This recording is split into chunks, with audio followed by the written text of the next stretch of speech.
This isn't the end of the world, but it's the end of a system. And with every system collapse, people suffer, unless they see it coming. In 476 AD, Romans woke up one morning and realized the empire had already fallen. They just hadn't noticed yet. In 1923, Germans watched their life savings evaporate in months as hyperinflation turned money into kindling. In 2008, millions lost homes they thought they owned, jobs they thought were secure, retirements they thought were guaranteed. The pattern is always the same. Those who saw it coming adapted. Those who didn't suffered in silence, wondering how they missed the signs that were right in front of them. We're living through another one of those moments right now. And 5 years from now, millions of people will look back and say, we should have done something. But you won't, because you're about to understand what's actually happening.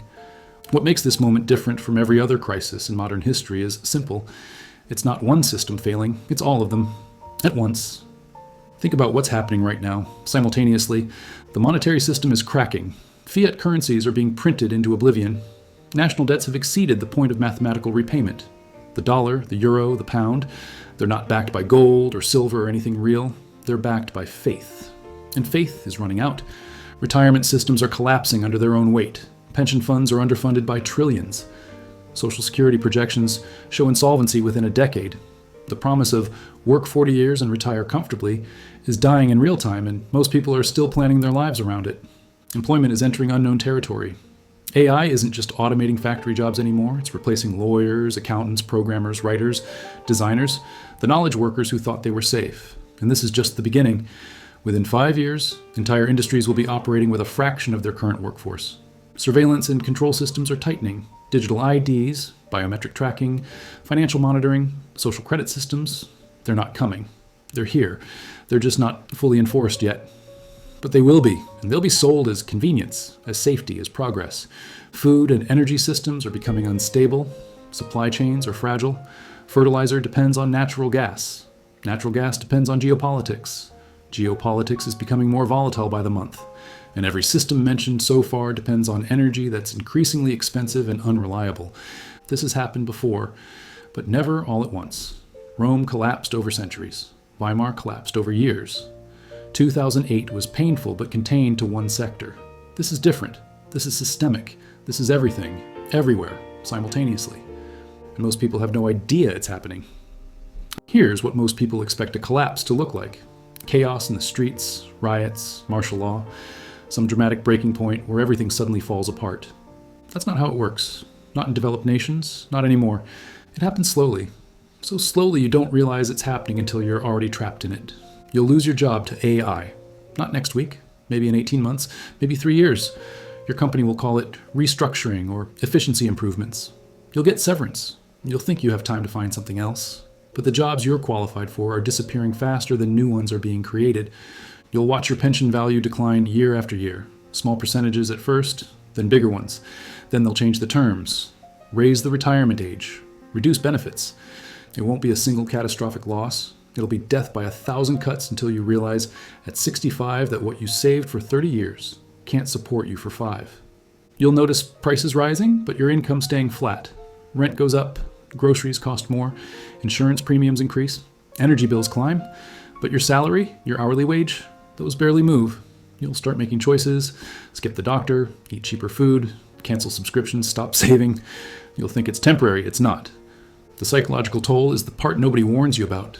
The shame of not being able to provide like you used to. The isolation when you can't afford to socialize. The depression that sets in when you realize the life you were promised is mathematically impossible now. The quiet desperation of people working harder than ever and falling further behind. And then, this is the critical part, the government will offer solutions. Universal basic income, digital currency, free housing, guaranteed health care. It will sound compassionate. It will sound necessary, and it will come with conditions. Digital ID to access benefits, financial monitoring to prevent fraud, social scoring to ensure compliance, biometric verification for security. You'll accept it because you'll need it. Once you're in the system, you won't be able to leave. This is how it happens. Not with a bang, but with a series of small concessions made by desperate people who ran out of options. In 5 years, when this is undeniable, when even the optimists can't ignore it anymore, people will look back and understand what they should have done. But by then, it'll be too late. Or at least much harder. They'll regret not learning to grow food when land was accessible and seeds were cheap. Right now, you can still learn, you can still experiment, you can still fail without it mattering. In 5 years, food security won't be a hobby, it'll be survival. And the learning curve is steep when you're hungry. They'll regret not buying land or co-owning land with trusted people when it was still affordable. Property prices in rural areas are rising as people wake up to this reality. But right now, there are still opportunities. Small parcels, shared agreements, community land trusts. In 5 years, those who own land will have options. Those who don't will have dependents. They'll regret not investing in true scarcity. Assets that can't be printed, can't be inflated away, can't be seized digitally. Bitcoin, silver, physical tools, heirloom seeds, water filtration, solar panels, things that hold value because they have utility regardless of what happens to currency. They'll regret listening to financial advisors who kept them in stocks and bonds while those systems deteriorated. They'll regret not building skills that I can't replace. Physical skills, welding, carpentry, plumbing, electrical work, mechanical repair, medical skills, first aid, herbalism, midwifery, food skills, preserving, fermenting, butchering, baking. These skills make you valuable to a community, they make you resilient, and they can't be automated or outsourced. They'll regret not preparing psychologically for what's coming. The mental adjustment from everything will be fine to I need to adapt takes time.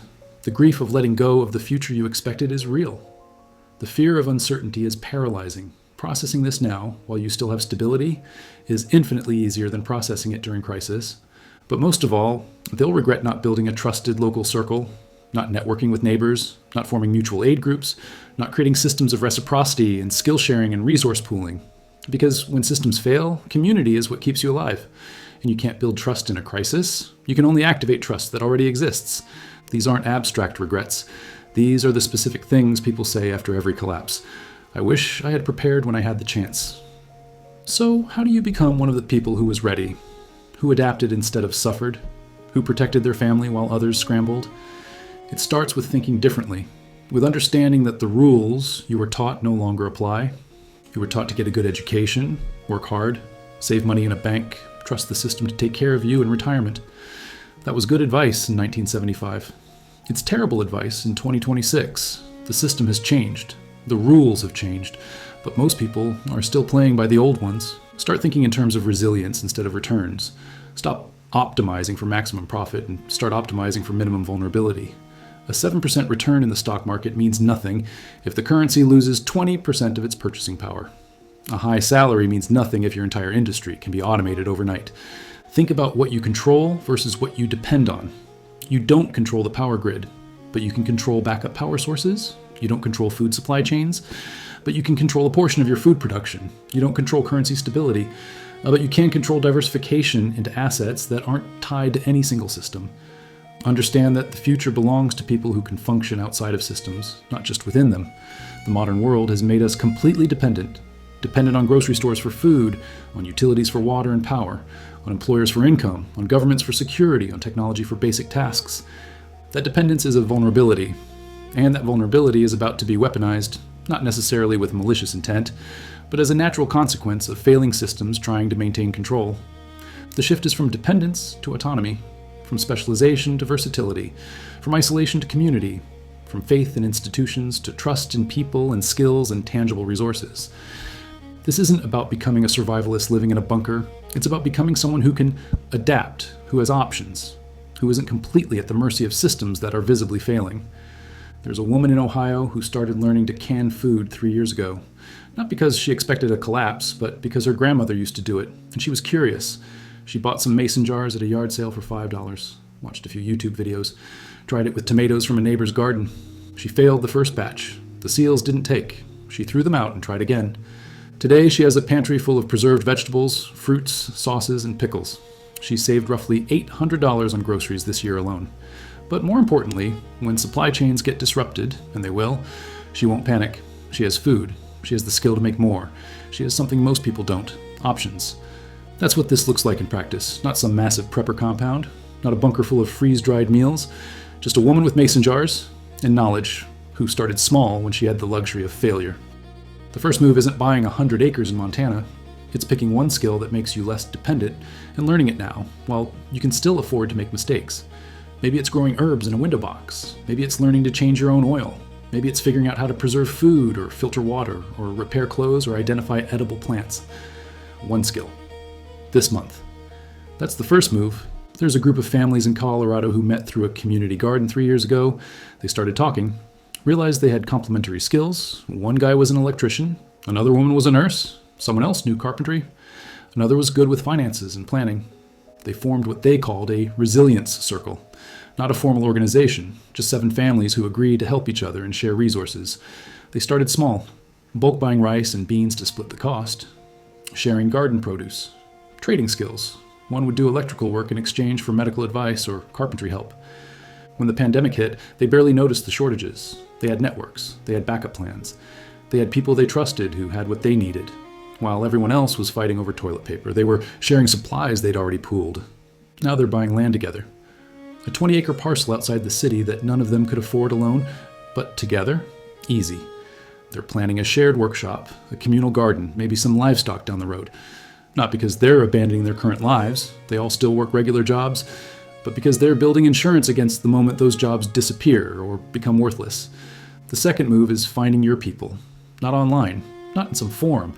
Real people in your actual geographic area who understand what's coming and are willing to prepare together. Start a conversation, form a group, pool resources, share skills, build trust now because you can't build it later when you actually need it. There's a man in Tennessee who spent 20 years as a software engineer, good salary, comfortable life. Then he started paying attention to what AI was doing to his industry, not in 5 years, right now. He saw colleagues getting replaced. He saw entire departments shrinking. He saw the writing on the wall, so he made a choice. He took every spare dollar he wasn't spending on survival because he was already doing that, and he converted it into assets that couldn't be inflated away, not all at once, gradually. A little silver here, some Bitcoin there, tools, equipment, a small piece of land he got for almost nothing because it was rural and undeveloped. His friends thought he was crazy. His family asked why he was wasting money on dirt. Financial advisors told him he was being irrational. Then inflation hit. His salary stayed the same, but his purchasing power dropped by double digits. His 401k lost value in real terms even when the numbers went up. But his silver, his Bitcoin, his land, those tracked with or exceeded inflation. Those held their value because they were scarce and couldn't be printed. He's not rich, he's not special. He just understood one principle. In a system based on currency that can be created infinitely, the only real wealth is scarcity. Things that can't be duplicated. Things that have utility regardless of what happens to money. The third move is converting portions of your wealth, whatever that means for you, into assets that exist outside the financial system. You don't have to go all in. You don't have to buy gold bars. An ounce of silver costs about $30. A packet of heirloom seeds costs $3. A quality hand tool costs $50. These things don't lose value when currency inflates. They become more valuable. And more importantly, they're yours. Completely. No bank required. No system required. 5 years from now, this will all make sense. The signs we're seeing right now will have become undeniable. The trends will have accelerated. The systems will have degraded further. And millions of people will look back at this moment, at 2026, when there was still time, still opportunity, still options, and they'll say, we should have done something. We should have prepared. We should have listened. But you won't say that. Because you understood. You saw what was coming. You made the first move. You found your people. You converted your dependence into autonomy, one small decision at a time. You won't look back with regret. You'll look back with relief that you trusted yourself enough to act when action still mattered. This isn't the end of the world. It's the end of a system. Systems end. They always have. They always will. But people survive. People adapt. People build something better from the rubble of what failed. And the ones who do it best are the ones who saw it coming. 5 years, people will say, we should have done this. But you won't, because you already are.